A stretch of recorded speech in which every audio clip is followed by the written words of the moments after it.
Assalamualaikum warahmatullahi wabarakatuh. A'udzubillahi minasyaitonirrajim. Bismillahirrahmanirrahim. Alhamdulillahirabbil alamin. Wabihi nasta'inu ala umuri dunya waddin.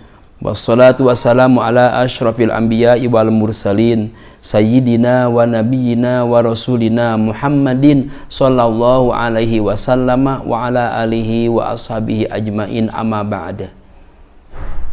Allahumma rabbi shrah li sadri wa yassir li amri wahlul 'uqdatam min lisani yafqahu qawli. Para santri Pondok Pesantren Sabilun Najah dan para alumni dimanapun berada, marilah kita lanjutkan pengajian kitab tafsir Jalalain surah Ali Imran ayat ke 14. Mari kita lanjutkan. A'udzubillahi minasyaitonirrajim. Allahumma aftah masami'a qalbi li zikrika warzuqni ta'ataka wa ta'ata rasulika wa amalan bi kitabika. Allahumma agnini bil ilmi wa zayyinni bil hilmi wa akrimni bit taqwa wa jamilni bil afiyah bi rahmatika ya arhamar rahimin. Bismillahirrahmanirrahim. Zuyyina linnas hubbus syahawah. Zuyyina linnasi hubbus syahawati minan nisa'i wal banin. Zuyyina linnas, telah dihiasi bagi manusia itu hubbus syahawah. Jadi manusia itu dihiasi dengan hubbus syahawah, yaitu dengan kesenangan-kesenangan, dengan nafsu-nafsu. Jadi di dalam jiwa kita memang penuh dengan nafsu. Walaupun nafsu itu dari sekian nafsu yang ada nafsu yang tidak baik, yaitu nafsu amarah dan lawamah. Ini yang jelas adalah nafsu-nafsu yang tidak baik. Jadi ada hubbus syahawah, jadi kesenangan-kesenangan yang bersifat nafsu. Matas tahihi an nafsu, yaitu sesuatu yang diinginkan oleh jiwa atau keinginan hati, keinginan jiwa. Wa tad'u ilaihi zainuha, dan kita menginginkannya untuk perhiasan kehidupan. Kita mohon, tad'u, kita bermohon kepada Allah, ilaihi, untuk mendapatkan itu, zayyinuha, sebagai perhiasan. Kepada siapa? Allah, kepada Allah. Ibtilaan aw syaitonan. Nah, ini kita mohonnya kepada Allah, mungkin yang karena Allah memohonnya, dan mungkin karena nafsu memohonnya. Memang tidak apa-apa kita minta kepada Allah hal-hal yang kita inginkan, tapi dasarnya kita mohon karena apa? Ada yang mohon kepada Allah karena emosional, karena nafsu. Ada yang karena Allah Ta'ala. Ini jadi kita yang penting pandai-pandailah mohon kepada Allah yang niatnya ini yang penting. Kalau karena Allah Ta'ala kita menginginkan sesuatu apapun, ini maslahat bagi kita.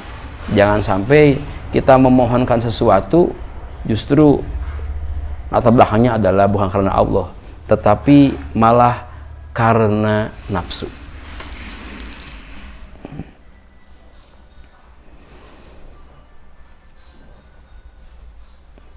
Minan nisa'i, yaitu nafsu, keinginan. Kalau laki-laki mungkin perempuan, ya, terhadap perempuan-perempuan. Wal banina, dan turunan, anak incu, ya, anak cucu. Ini suka menjadikan sebuah kebanggaan. Wal qanatir al amwal al amwalil kathirati, harta yang melimpah. Siapa yang tidak mau itu? Harta melimpah, punya istri yang tegap, anak turunannya juga sukses, itu kan merupakan keinginan-keinginan kita.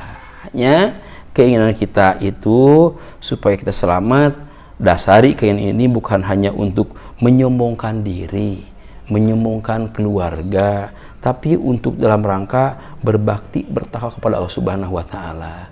Sama-sama bentuk wujudnya, tapi kalau niatnya berbeda akan berbeda hasilnya. Jadi yang terpenting kita memahami bagaimana kita supaya selamat. Kita mengharapkan banyak harta, banyak rezeki, punya istri yang tegap, punya anak cucu yang sukses-sukses. Ya, kita mohon kepada Allah nggak apa-apa, tapi kita mohon karena apa kita mohon semua itu?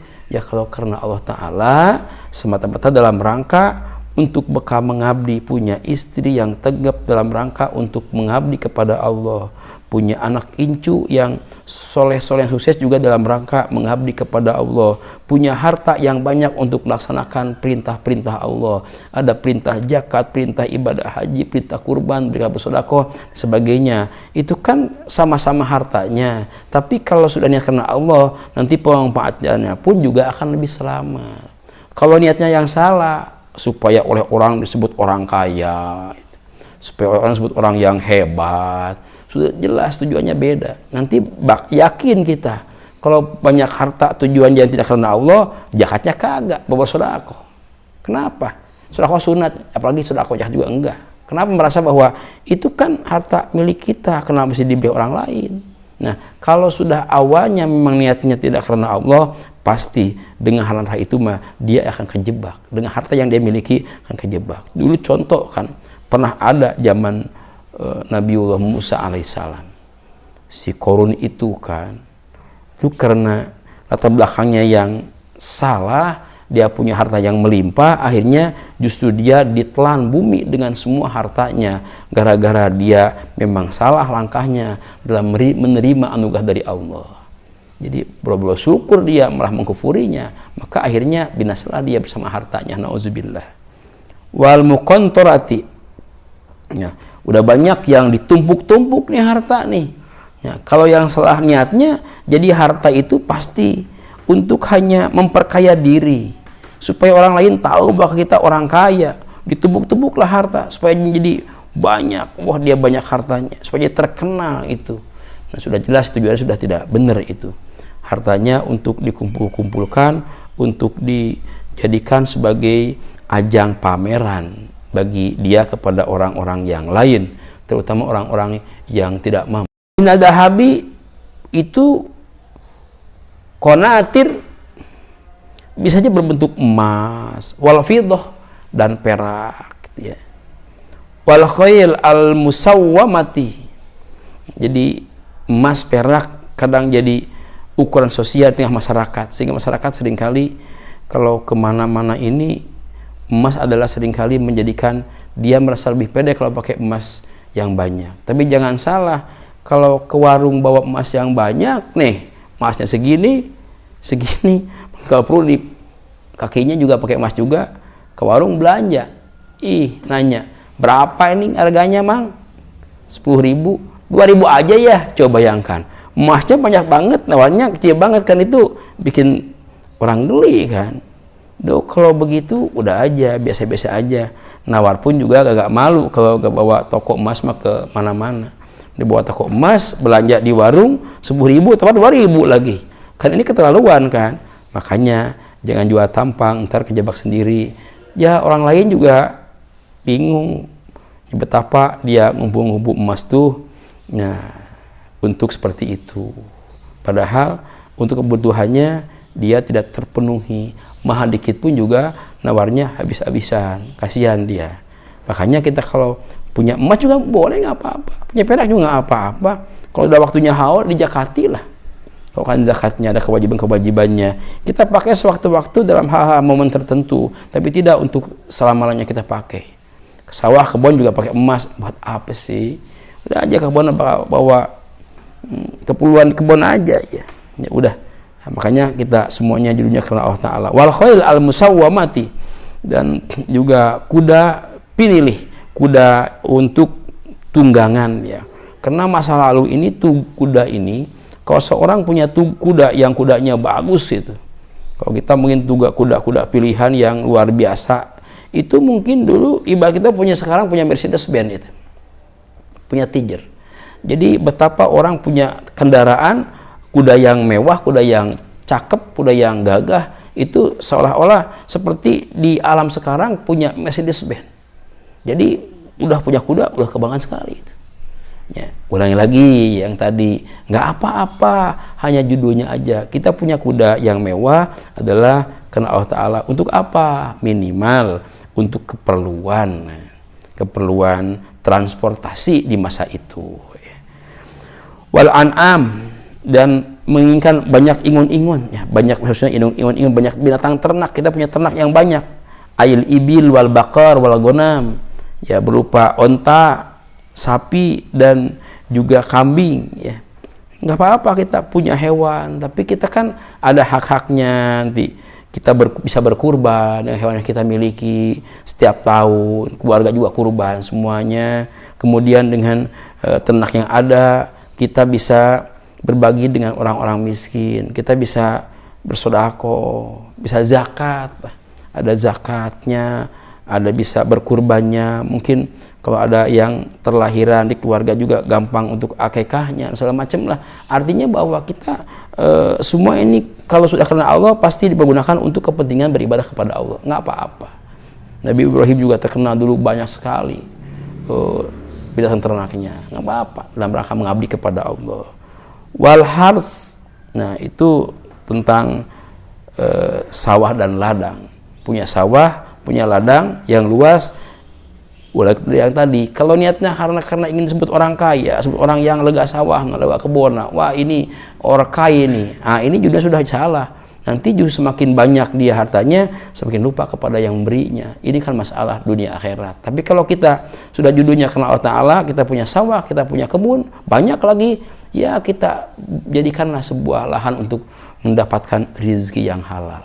Ditanami tanaman padi, melahirkan padi, nanti ada zakatnya, keluarkanlah zakatnya. Nanti untuk membantu yang tidak mampu, kasihlah di kampung itu beras sangat luar biasa untuk kebutuhan hidup sehari-hari. Kita bakal bisa berbuat kebaikan dari yang kita miliki selama kita niatnya memang baik, pasti nanti akan bermanfaat, akan bisa memberikan kebaikan kepada sama yang lain. Zalikal mazkur, suatu yang telah disebutkan itu mataul hayatud dunya, ini memang pada aslinya sebagai kekayaan dunia. Yatamatta'u bihi fiha summa yafta. Memang harta dunia itu kalau tidak dijadikan sebagai lahan untuk pengabdian kepada Allah, nanti di sini ada yatamatta'u bihi, memang bisa dipakai hanya bersenang-senang, berpoya-poya. Sementara fiha summa yabta, dia hanya kalau bersenang-senang dengan semua itu, dengan anak yang pada sukses, dengan perempuan yang tegap, nah dengan harta yang melimpah, dengan emas yang banyak, dengan kuda yang istimewa. Nah kalau asa untuk bersenang-senang, ingat bahwa ini akan rusak. Tapi kalau dipakai amal kebaikan, ini akan abadi. Kenapa? Harta yang jika amal kebaikan kan akan nyampe ke sana nanti.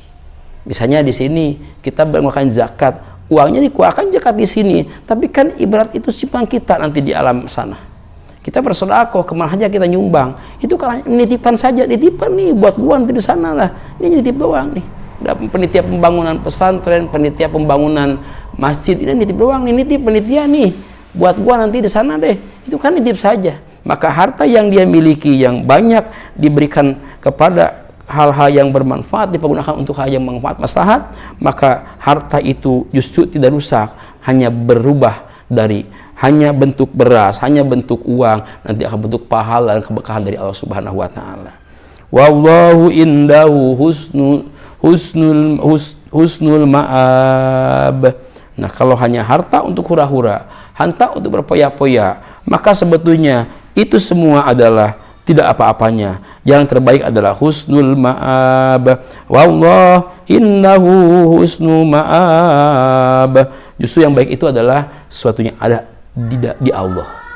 Itu dia suatu tempat yang terbaik, itu rahmatnya Allah, surganya Allah, ridhonya Allah. Yang terbaik itu bukan semua harta duniawi, tapi ada surganya Allah. Al marji'u wa huwa al jannah. Yang terbaik di sisi Allah adalah tempat kembali terbaik, al jannatu, yaitu surganya Allah. Fayam bagi arubihi arubahu fihi duna goirohu. Maka patutlah kita untuk bukan berambisi, berharap kepada Allah mendapatkan tempat pinilih yang penuh dengan rahmat Allah, tempat kembali abadi yang luar biasa, surga namanya. Jadi para santri, kita tidak melarang, Quran tidak melarang kita kaya raya, nggak apa-apa, silakan. Umat Islam harus kaya raya supaya bisa bersama sebagai perintah Allah. Orang yang ibadah haji juga, sedekah juga, kita membangun pendidikan, pesantren juga pakai harta. Jadi artinya bahwa harta-harta yang kita miliki, apapun yang bersifat duniawi, ini jadikanlah sebuah sarana untuk berbuat kebajikan. Ad-dunya majro'atul akhirati.